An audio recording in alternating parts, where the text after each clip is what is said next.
Este capítulo tiene lugar entre hace 250 y 206 millones de años. Hoy veremos la segunda parte del Eón Fanerozoico, la era Mesozoica o mejor conocida como la era de los dinosaurios, pero antes recapitulemos.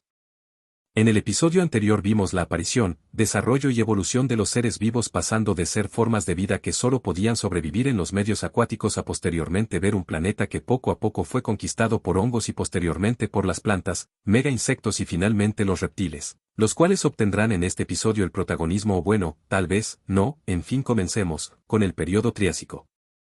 El nombre Triásico se debe a las tres capas de rocas que son las de Buntsandstein, compuestas por areniscas, conglomerados y algunas lutitas, que son mayormente de color rojo, las de Muschelkalk, compuestas por rocas calcáreas y las de Kuiper, constituido por arcillas y margas de colores abigarrados, con evaporitas y algunos niveles de areniscas. Del cual deriva en el Trias, que significa tres en griego, que el geólogo alemán Friedrich von Alberti agrupó de sus investigaciones hechas en Europa Central, aunque para ser preciso su investigación se extendió desde Inglaterra hasta Rusia. Recuerdan al supercontinente de Pangea, el cual contenía al océano Tetis y rodeado por el océano Pantalasa. Producto de los procesos tectónicos que se concentraron principalmente en el Triásico superior que fueron llevando a la masa continental a una serie de cambios que en el Jurásico derivarían en un mundo mucho más familiar, pero se puede resumir en que el mapa en este periodo se dividió en el continente de la Eurasia, el cual incluía a Norteamérica, Europa y la mayor parte de Asia. En Gondwana, la cual abarcaba a los continentes de África y la Antártida, la península de Arabia, y los subcontinentes de India, Sudamericana y la controvertida isla de Australia. En cuanto a los mares y océanos, durante el Triásico inferior, pese al aumento del nivel del mar subió ligeramente no afectó mucho la superficie terrestre. El océano Tetis casi quedó confinado en un amplio golfo.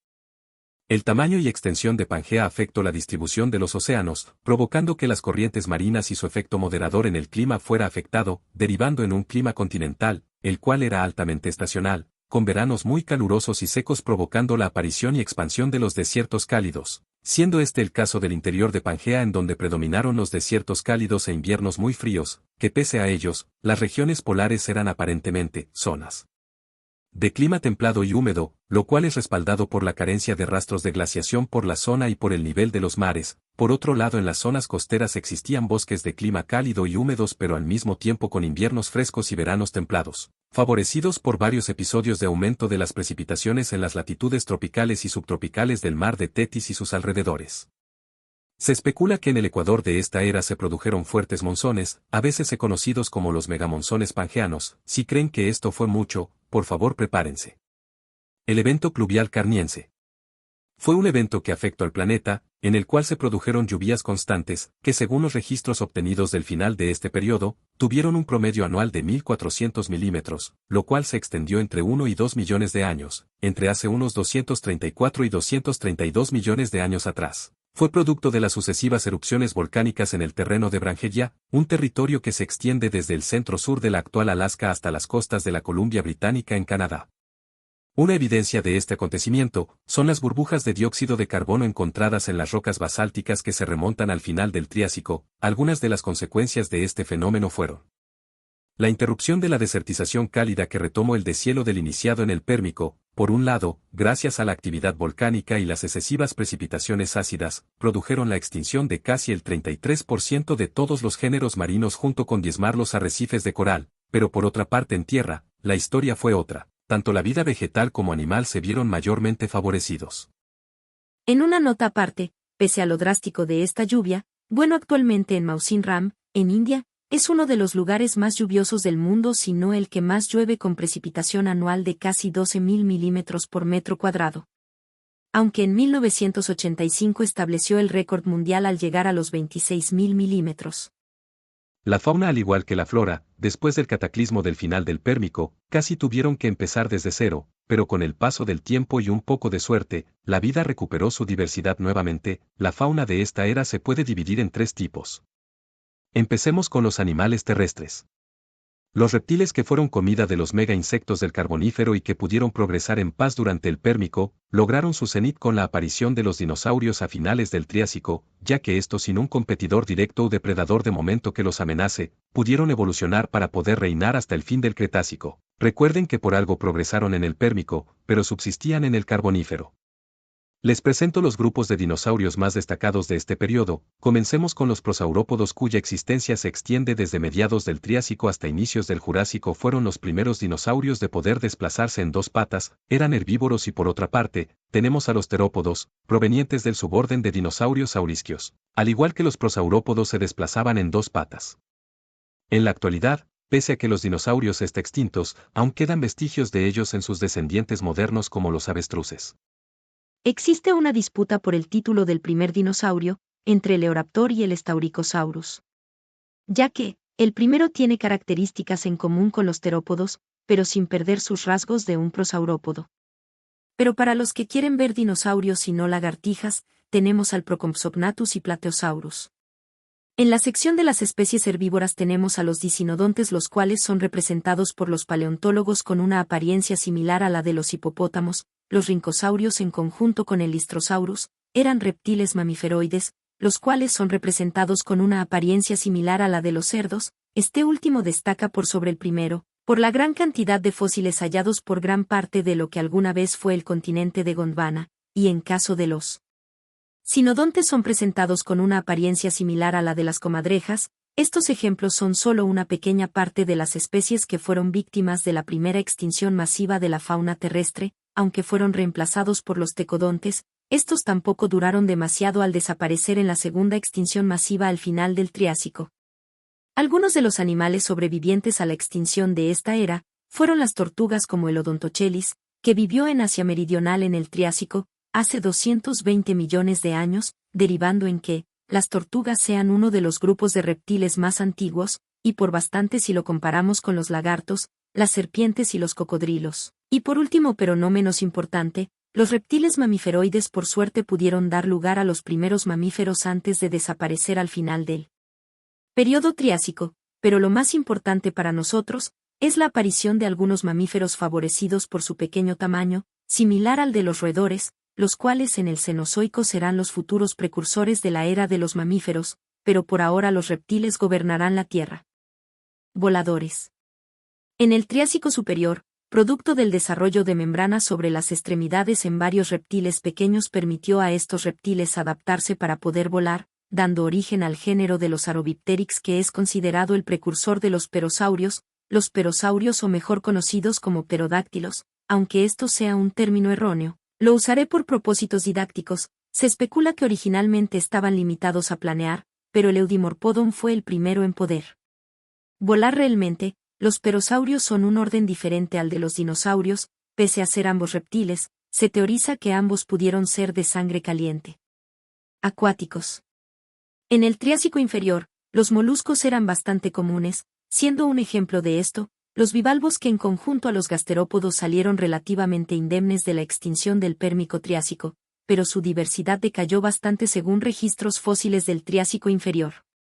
Los ammonoideos no solo sobrevivieron al fin del Pérmico, sino que su recuperación los llevó a rediversificarse en más de centenar de géneros, lo que es una absoluta mejora si lo comparamos con los dos géneros que sobrevivieron a la hecatombe. Los conodontes se extinguieron al final de este periodo. En el Triásico medio surgieron los corales Hexacoralla, los cuales se diversificaron y prosperaron al punto que, pese a que la vida marina fue la principal afectada por las extinciones en el periodo de transición entre el periodo Triásico y el Jurásico, los arrecifes eran más grandes y diversos al punto de ser integrados por más de 20 especies diferentes, propiciado por la simbiosis con las algas que derivó en la aparición y propagación de arrecifes más extensos. A este punto parece que volvimos al Silúrico con puro marisco, en este punto del Triásico inferior, pero no se preocupen, ya que tenemos reptiles marinos como el notosaurio con una longitud de entre 5 y 7 metros de longitud, con una cabeza pequeña y alargada con dientes afilados. Se cree que se desplazaban con unas patas palmeadas similares a las que tienen los patos. Por otro lado, tenemos a los placodontos como el Siamodus, el cual tenía un cuerpo dudosamente hidrodinámico.